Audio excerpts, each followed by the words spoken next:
How to fix Bumble dating app age ban. Hello everyone, I am Bishaka and welcome to our channel. Now let's get right into the tutorial. Firstly, go ahead and launch the settings application on your device and further tap on general and then on iPhone storage. Here, scroll down and navigate to Bumble app and further tap on the offload app option and offload the app and reinstall the app again, as doing this will clear the cache in the application and give the application a fresh start. See if that fixes your issue or not, and if not, then go to your home screen and hold on the Bumble application.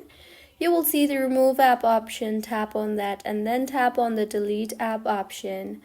Delete the app and reinstall the app again and see if your issue is fixed or not, and if not, then go ahead and restart your iPhone, as restarting the iPhone helps in fixing majority of minor glitches on your device and the apps.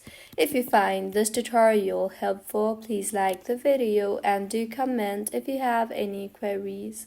Also, do subscribe to our channel for more helpful tutorials like this. See you on the next one.